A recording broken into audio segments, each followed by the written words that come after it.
ดีค่ะ and good evening and welcome to Chatroom. And this is our online program where we'll be talking about the hottest stories and social media dramas in Thailand. I'm Nat Bunak. I'm กิติพัฒน์ชื่นสุขจิต แอมวริศราแซ่หัน So I think we have noticed something. Yeah, last week it was my absence, but today is Frank's, Yeah. and it makes Dia become the main presenter of the chat room. Well, Me regardless again. of the minimal changes, but the hottest stories are still here with you. So we'll begin tonight with the hottest story of the week, which is no other than the Bangkok Airways announcement that they will weigh all the passengers before they're boarding. And since we have published this story on Sunday, we've been receiving a lot of criticism for it. So in detail, Bangkok Airways has introduced weight measurements for all passengers before boarding, which will be effective until the end of October, assuring that the information obtained will be kept confidential. Bangkok Airways also said in a statement that the weighing of passengers is in line with the International Civil Aviation Organization's standard measures, and the purpose is to aid in the calculation of the takeoff weight to ensure flight safety. The airline said that the weighing will be done at the departure gate before boarding, and it is seeking cooperation from all passengers.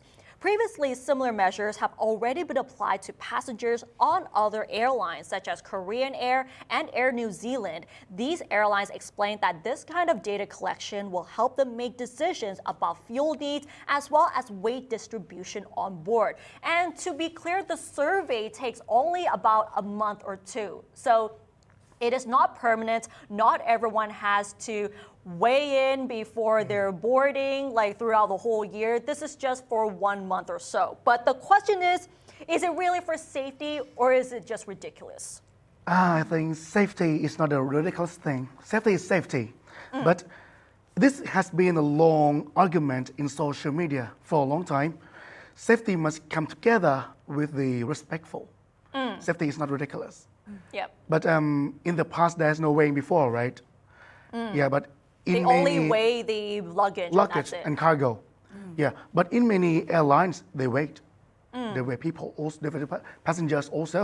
So I think is the method of the airline or aviation industry to establish the method to balance the respectful and safety together.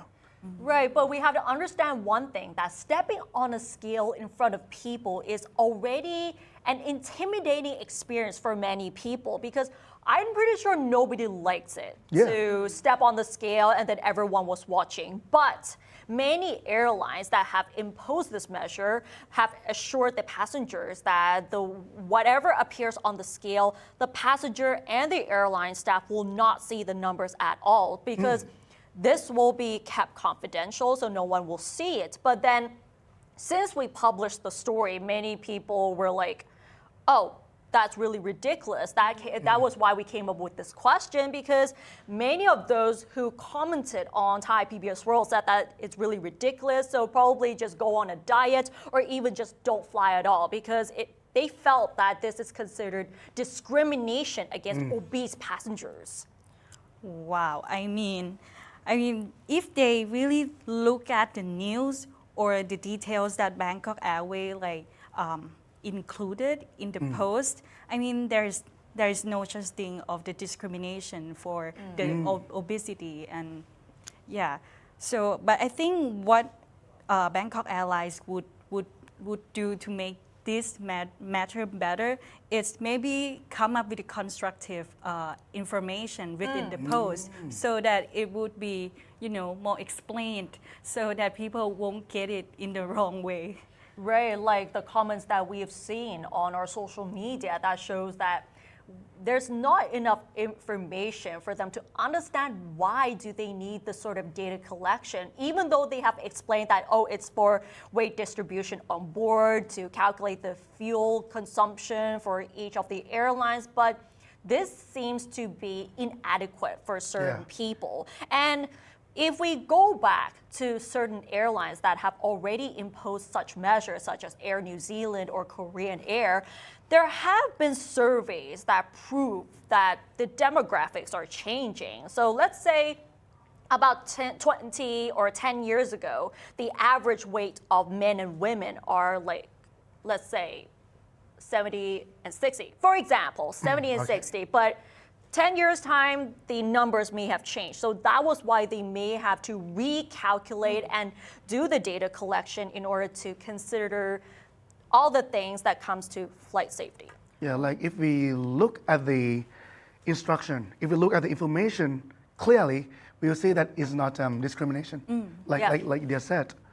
And it's like the clarification is very important. Yes. Yeah, to make the drama become slow down and stop. Right, because many of the airlines have provided some clarification already, but one thing that we have to understand that even though we have provided the clarification, not everyone is going to understand it. Yeah. It's about the informed society. How to create an informed society. And this is going to much deeper.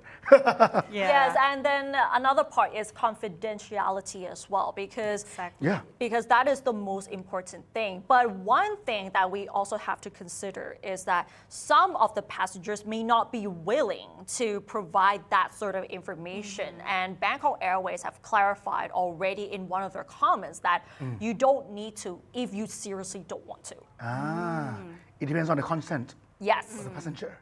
Exactly. And one thing is that just don't make it obvious for me personally, because like the weight measurement, it will be measured. The passenger will be measured at the departure gate where everybody can see. So I think rather apart from keep it like confidential, you also just don't make it obvious for everyone to see that you are stepping on the weight measurement. Yes. I think that's a really important thing so that it doesn't cause any embarrassment for the passengers and especially those who are already insecure about their own weight as well. Yeah, it's not hard because the technology today is very too much at once. Exactly. Yeah. I think they should be able to find ways and especially to decrease the level of controversy. Yeah. Now, let's move on to another social media drama over a leaked video of a famous female singer, which caused outrage among netizens who have come out to protect her from victim blaming. Netizens took Twitter since Tuesday to show sympathy and support for Thai female singer known as Be The Voice after a leaked video of her circulated on Facebook. Many netizens came together to protect the artist, commending those who sexually harassed her with rude comments, as well as those who blame her for her involvement. The online conversation has pushed the hashtag #BeATheVoice as the top trending topics on Twitter. Netizens commented that just because she portrays herself with a sexy image doesn't mean that people are allowed to objectify nor sexually harass her. Meanwhile, one of the singer's ex-boyfriends revealed that they did not leak such videos online and have filed a report to the police. So the question is, why are Thai women still subject to victim blaming, especially online? I think there are three parts to this issue. So the first part is that women's bodies, it doesn't have to be only Thai culture, but elsewhere around the world, women's bodies have always been sexualized and objectified in the media. And we always get used to soap operas or series where men often make fun of women's bodies. And the second part is that Thai culture often hold conservative views about how women should really behave. For example, women should not mingle with too much men. They should be reserved, they should be modest, and they should not wear revealing clothes. And those who do the opposite would be considered as promiscuous, or some people were even called out as prostitutes as well. So Thai culture upholds these conservative values of women, that women should be reserved and should not engage with men too much as well. And the belief of changing boyfriends all the time is also a bad thing. When in relationship wise, if one relationship doesn't work, it is the right for people to move on. It's not like just because you have one boyfriend doesn't mean life ends there. It's not like that. And another part that it's actually probably the root cause of what is happening here is that sex remains a taboo in Thai culture. And it's always something that we have to talk in secret. We are not really allowed to talk about it in public because people would say things like, oh, this is not supposed to be talked about like on the dinner table or something in public because it's something that is more intimate and it's so secret. And that is probably why there is a lot of victim blaming surrounding this case. Yes, and the point that changing a lot of boyfriends, for me, in my perspective, I think this is just the nature of the human being. Yeah.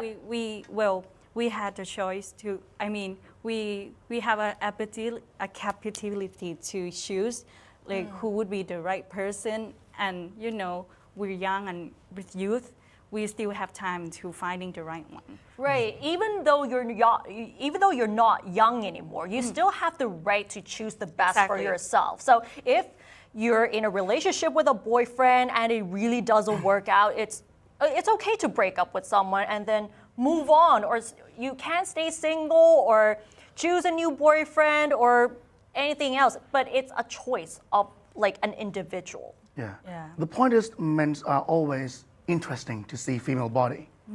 Yeah, to see them reveal their whole body, and when they have a chance, they have no empathy. When they have a chance, they just want to see it at all cost. And this incident is come to the celebrity in Thailand, the famous celebrity in Thailand, with a voice, and they're so eager to see at all cost. Yeah, that's the thing. But- And even the male celebrity is also harassed by men. That is really sad, though. It's Yeah. a very toxic behavior that we're seeing online because when you're on social media, you get used to disrespecting people without getting any punishment for it, and people just feel like, oh, I can do whatever I want because it's my social media, but they don't realize that there is still an etiquette as well, that you're not supposed to make fun of someone's bodies or even laugh at someone if they make a mistake. That is the main thing. This is another interesting topic. Social media, is it privacy or not? Is it personal space or not? Yeah. Yeah. This can be another topic to talk another day. Very long. Definitely. It's always like some sort of blurred lines, whether it's like respect or not respect, personal space or public space or whatever it is. There's Yeah. still a lot to talk about on social media. But anyway, when we talk about women who portray themselves with a sexy image, we have noticed that these people tend to receive more backlash than other people because of how they are not afraid to be themselves or express themselves with their choice of clothing. But then Thai culture remains very conservative and they feel that they are allowed to slut shame someone or blame them for things that it's not really their fault. For example, for the case of Beer the Voice, it is not her fault for becoming a victim here. Her video is leaked online without her consent. So therefore, we should give her more sympathy of what she has to go through rather than just like condemning her or just asking someone whether they have like a snippet of the video. But the world today is not just only the male who like to harass the leaked video or leaked photo. Of course. Yeah, it's also women, but mostly, I have to admit that mostly a male. Yeah. And this incident of Bear the Voice is totally different from the women who create the content on the OnlyFans.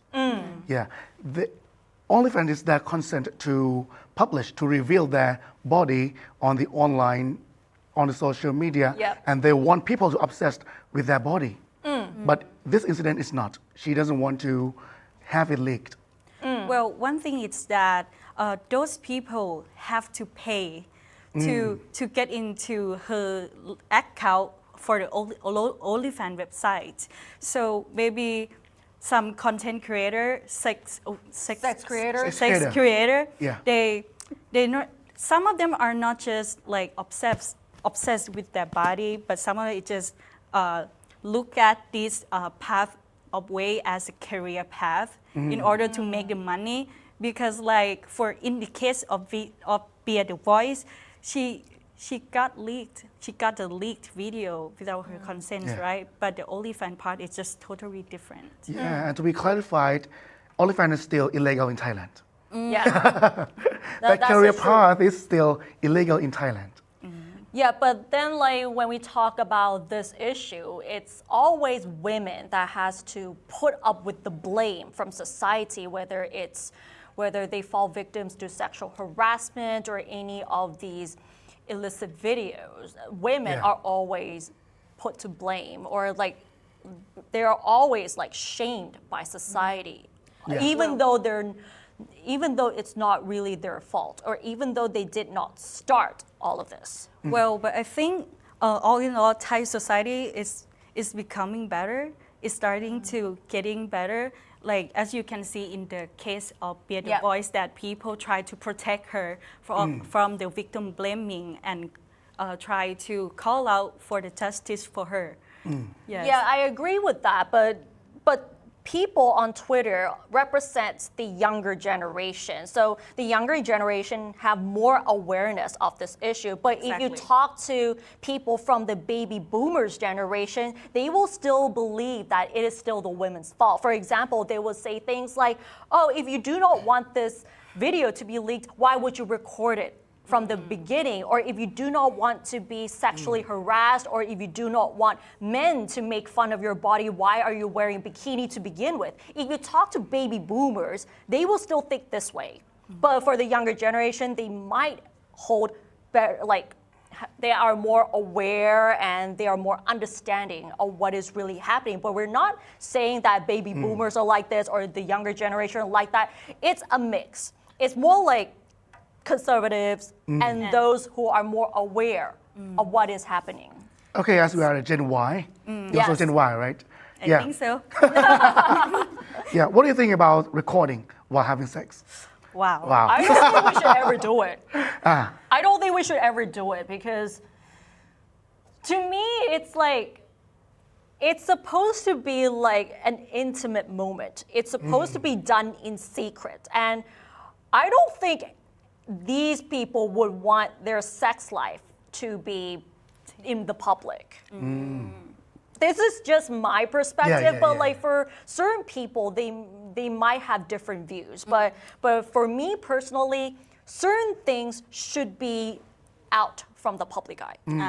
Yeah. Or even things like, it doesn't have to be about sex life. It could be about your things like your private, like how do you call it? Like your personal hobbies or your personal activities. You do not want these things to be in the spotlight. So if it's from my perspective, if you do not want things to be talked about, just don't put it in the spotlight. Don't put it on social media from the beginning.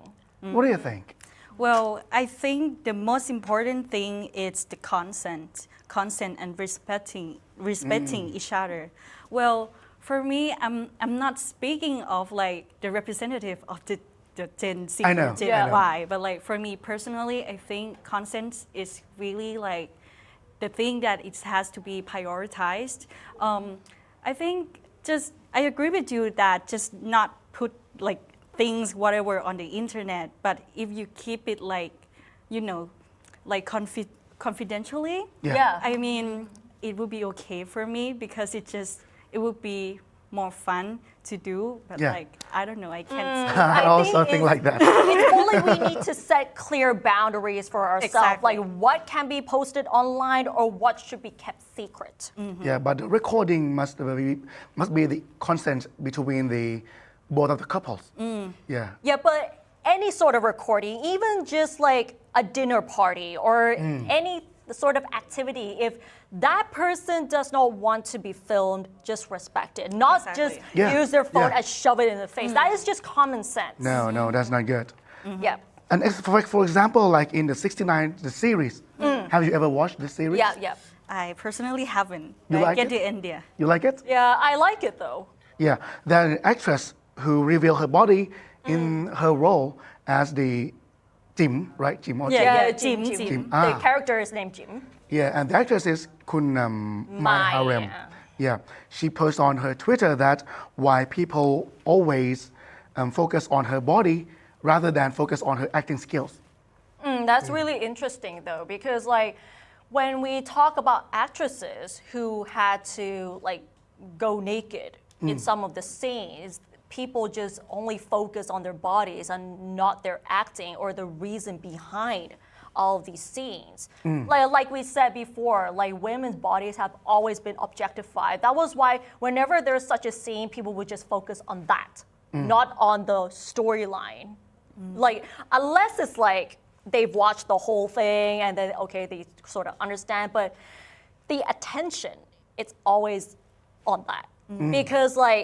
Because women's bodies have always been sexualized in the media. That's why when people just absorb all this attitude, they would just go straight into that. Like speaking of women's bodies, like if you go back around like 20 years ago when magazines and tabloids were the thing, you would see like a whole page dedicated to women's boobs.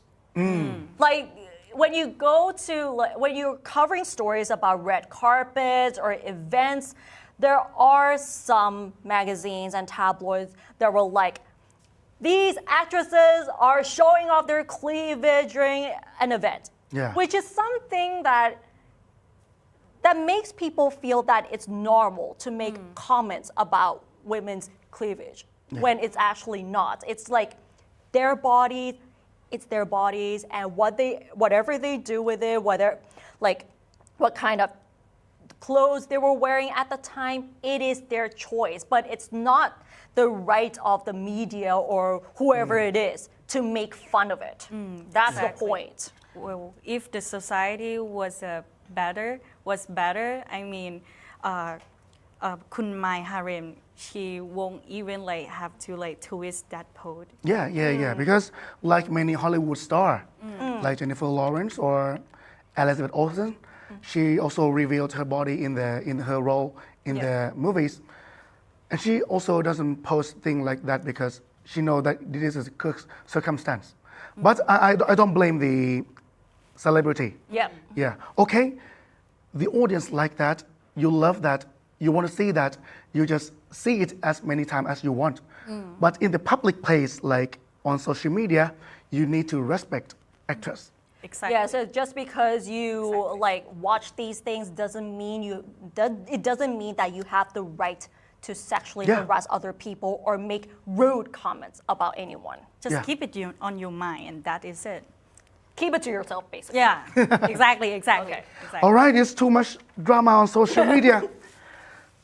Let's go to these food story. Yeah, foodie things. So whenever people want to have a lunch, they walk on the street.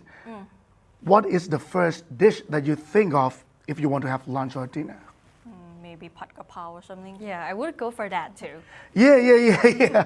Me too. Because Pad Kraphao and this famous dish became the best stir-fry food in the world by Taste at Last. Pad Kraphao is the most basic dish available at most street food stalls. It is sometimes called the thoughtless dish for people who have no idea what to order, and now it has topped the best stir-fries in the world 2023. Released by tasteatlast.com on Saturday. Other Thai dishes that made it into the top 50 list include Pad Thai, like this, Pad See Ew, Kua Kling, and stir-fried chicken with cashew nuts. Website features received and food reviews from critics around the world. It said that Pad Kraphao is the fourth most commonly ordered dish by foreigners in Thailand. Description of Pad Kraphao is so simple. It's the combination between meat or seafood with holy basil and various other ingredients such as shallots, garlic, and chili peppers. The dish is flavored with soy sauce, sugar, and fish sauce. Typically comes served with rice and fried egg and fish sauce on the side. The question is, why Pad Kraphao is the thoughtless dish for Thai, for you and for any food lovers? Well, why is it a thoughtless dish for Thais? Maybe because it's widely available everywhere, whether it's at food stalls or restaurants. You see them almost everywhere, especially when they identify themselves as Thai cuisine. So whenever you go to a Thai restaurant, you will always have to think about Pad Kraphao. Whenever it's like Pad Kraphao gai, Pad Kraphao mu, or Pad Kraphao nu, or whatever Pad Kraphao it is, it's always like a staple at every single restaurant. So whenever you think of something that is related to Thai food, you would often think of Pad Kraphao. I mean, if even if the menus doesn't like have the Pad Kraphao in it, you can simply ask the cooker to cook it for you. Yeah. Because Pad Like Kraphao- everyone knows how to do it basically, how to cook Pad Kraphao, because it doesn't require like many ingredients, just meat, only basil, chili, and garlic, and that's it. You can whip up like in an instant. To be honest, just looking at this footage, I'm hungry already. Yeah, I think it's like Someone can buy it for whenever me? you have like whenever you have cravings for something spicy, you will always think of Pad Kraphao. Wherever you are, whether it's like you're at the market, at the food stalls, or even at a fancy restaurant, they all serve Pad Kraphao. It just depends on their presentation, and that's it. But for me, I think I'm not the mostly people of Thailand because Pad Kraphao is not my favorite dish or my thoughtless dish. Yeah, because I think there's something better than holy basil for me. Okay. It's the sweet basil.โหระพา Interesting. Yes. It's โหระพา Well, sweet basil. It gives that like aromatic sense in Yeah. it, right? Holy basil give us the hot taste, and when we eat Pad Kraphao, we have to eat it with chili. I am the one who cannot eat just a bit of chili. Same here. I cannot eat chili as well, but like I can eat a bit of it. But like whenever I order like Pad Kraphao, especially on the streets, I will always tell them, "My pet," so not spicy at all. But then like sometimes the vendors would be like, "How come you cannot eat spicy when you're Thai?" Yeah, Exactly. me too. But like, come Me on, too. people, like, not everyone is the same. You cannot just assume that all Thais eat spicy food because, Yeah. like, me myself, I cannot eat like extremely spicy food. But, like, at most, I can only have a bit of chili like this. Oh, I but not cannot. like a whole chili and then into the dish. I cannot eat like that. Well, but the holy grail Pad Kraphao, like the original version of Pad Kraphao, it has to be spicy. I'm sorry. Yeah, it has to be spicy. Yeah. Not for me, not for me. We all understand that it has to be spicy, but like not everyone can eat spicy. But then if we do have a choice, then you can ask them whether you want like my pet or pet no. Yeah. Pet no is like less spicy. It's really up to your liking, I guess. The thing that I like Pad โหระพา rather than Pad Kraphao, the thing that I like the sweet basil than the holy basil, because when I order Pad Kraphao without chili, I think it's so pale. Yeah. So But pale. if you order the Pad โหระพา without chili, it's still good. It's still very good dish, aromatic, and the sense of it round Yeah, my I got face it. and Maybe I should try Pad Horapa. yeah, and add some mushroom. Very good. Oh, mushroom. Yeah. Yep. Yeah, and there's an argument that the real Pad Kraphao must only contains just only meat, holy basil, garlic, shallots, and chili, something like that. No other multi-vegetable. What do you think? Well, it does make sense in a way, but like if you want to put some add-ons, that is fine. It's up to your preference. And but yeah, just be aware that this is the original and this is the adapted version of it. It's really up to your liking. It's just, food Yeah. is like Yeah. something that we should all celebrate and enjoy. Yeah, exactly. How about you? Oh, well, Well, me personally, I really like a lot of veggies in my pad Kraphao Ah. because I think it adds more textures in it. So, but most people just they complain if they were served with the pad Kraphao with a lot of veggies because, as you say, pad Kraphao there should be just chili, garlic, and holy basil. Yeah, and that's that is it. Yeah. It's like pizza. Yeah, Yes. like Italians say that the real pizza must not contain the pineapple. While someone loves to put pineapple on the pizza, and it's still called pizza because they love it. Yeah, it's still Oh, pizza anyway. yeah. Because like pizzas have a lot of toppings to choose from, and whatever flavor or toppings that you choose, it's still pizza that you can enjoy. But I think I remember there used to be pizza with pad Kraphao topping. I don't know whether it has been discontinued or not. I would love to try it one day. Well, they're even like lab pizza. Ah, Of course. really? Pizza, right? Pizza and on top of the lab, or kind of like pork minced salad on Yeah. it. Yeah, there's a lot of enjoying it. adaptations to it. So just have fun and enjoy it. Yeah.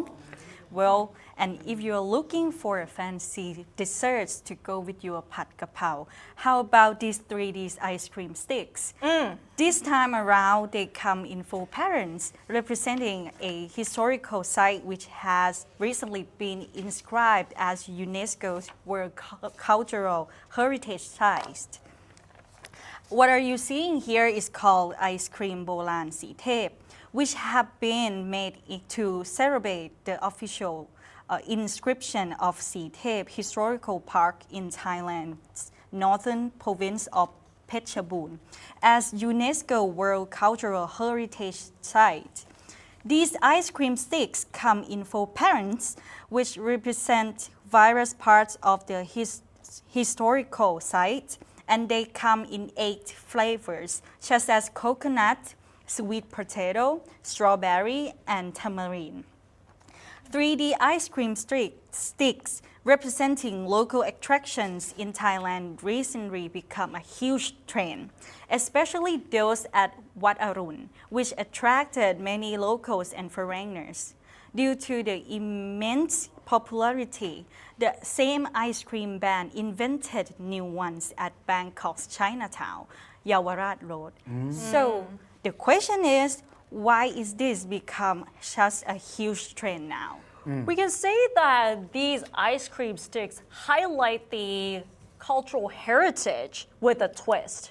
Maybe because like when we visit local attractions across Thailand, we just only visit, take photos, but we don't really get involved into that local attraction. So this kind of 3D ice cream is like you feel more connected. But with a twist though, with a modern twist. So it is really interesting. And this is also something that you can share on social media as well. So nowadays, people are really obsessed with posting photos on their Facebook, their Instagram, and making video content on TikTok. This is something that people can use and just enjoy. Yeah. And it's fun and exciting as well. So this is like, it's actually becoming a huge trend here, and we love to see more of that because like it actually attracts more foreigners to visit these local attractions as well. I don't know. It's unpredictable if the thing will become trendy or not. Like sometimes we put our effort to something, it doesn't viral, it doesn't trendy. But for some works, we just want it to finish. It become viral and trendy. It's unpredictable. But for this one, I think it's unique. You can see the texture, right? Yes, yes. It's unique. It doesn't like other ice cream in Thailand. And also the texture, the details is so neat. Yeah. Yeah, it's so detailed of the UNESCO World Heritage. Yeah, because like it's when you look into the tiles of the heritage sites or even the temples, these are the very detailed parts that we don't really realize. And now it's being reflected into art. So it's something that people can connect with a lot easier. And ice cream, it's almost everyone's favorite to begin with. So they can take photos with it, they can enjoy the flavors, and also actually absorb the beauty of it as well. Yeah. It's suitable for the hot weather in Thailand. Ah, So yeah, I think yeah. it is a good idea to put on the design, just a creative design on the ice cream. Yeah. And people love it, I'm pretty sure. And they post this on the social media. And with this reason, it even like increased among of tourists or like the locals to visit these historical sites. Yeah. Have you ever tried it? We haven't had a chance, even with the ones from Wat Arun as well. We haven't even Yeah. tried it at all.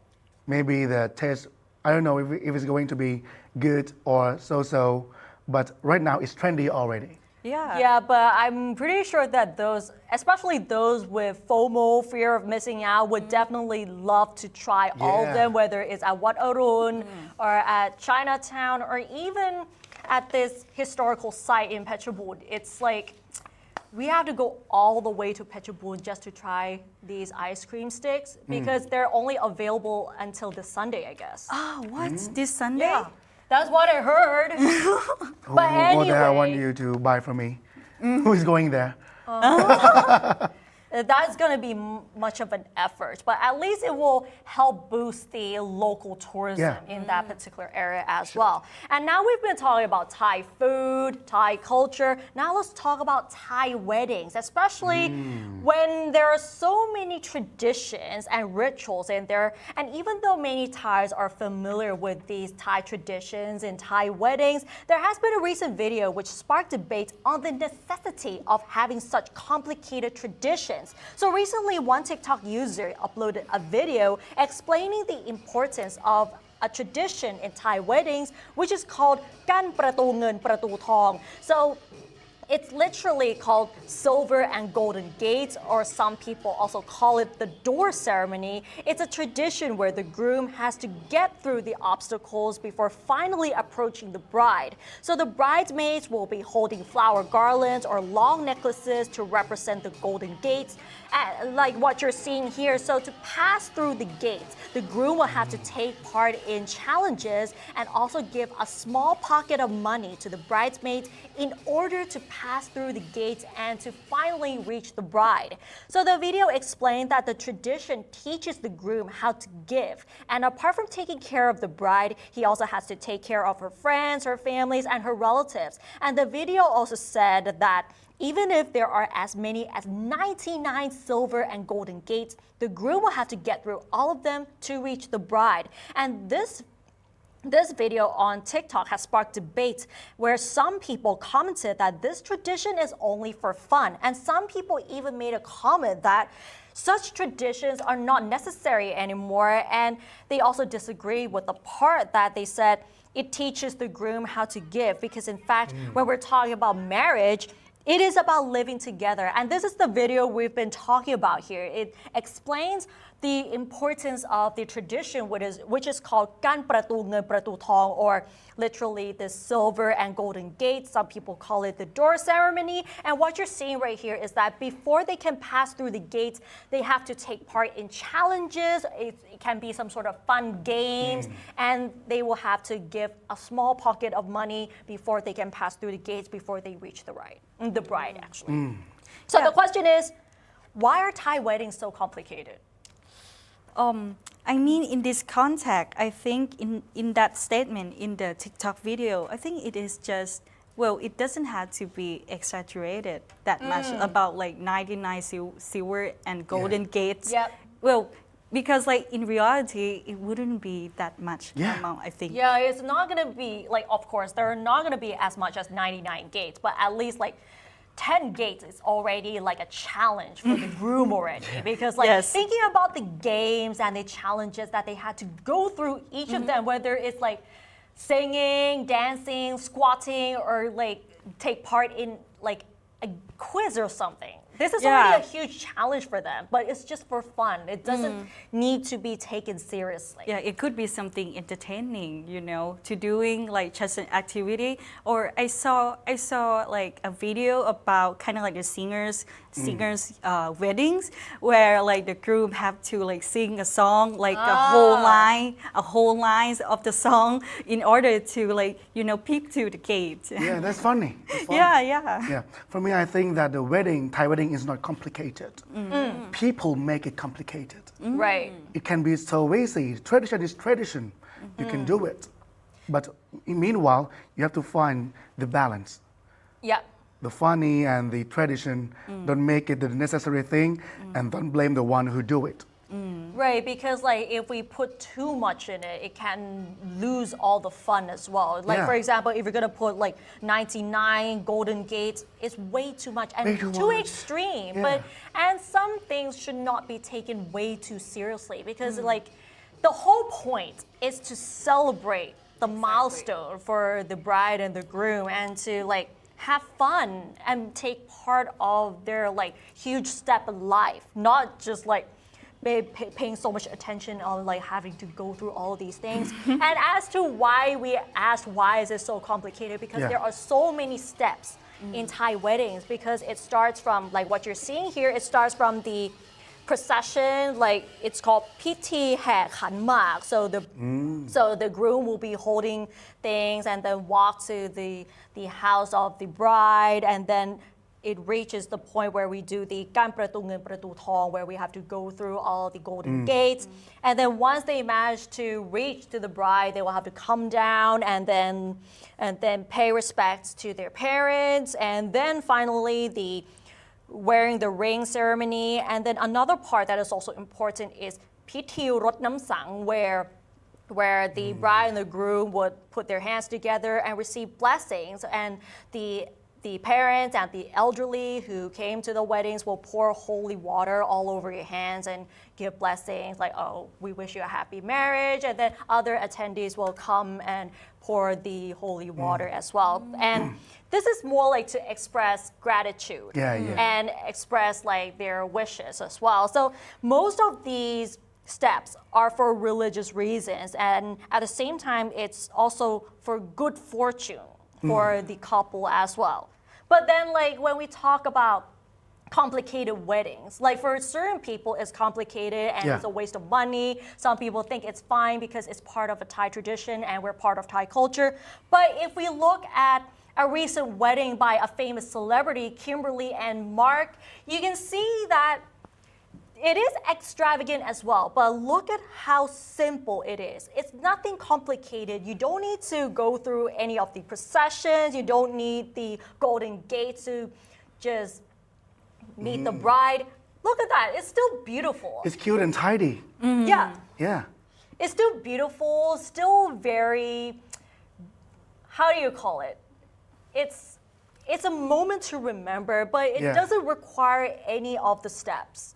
It doesn't require any of the complicated process of the Thai weddings. But like, this is personal actually. It's like, Simplicity. yes, it's simplicity, but when it comes to like how much they have to invest, of course, like Thai weddings, there's a lot to invest, but to go to Lake Como in Italy and hold a wedding ceremony there, it is also like a lot of money as well. But like, it really depends how you really like your wedding to be. It depends on the couples, Yeah. whether or not like what kind of designs of the wedding they like. So I think the traditional, I mean, I'm pretty sure that in other cultures also have the complication of the weddings as well. Sure, like in the Islamic wedding ceremony. Yeah, in Islamic wedding ceremony, we divided in two major ceremony.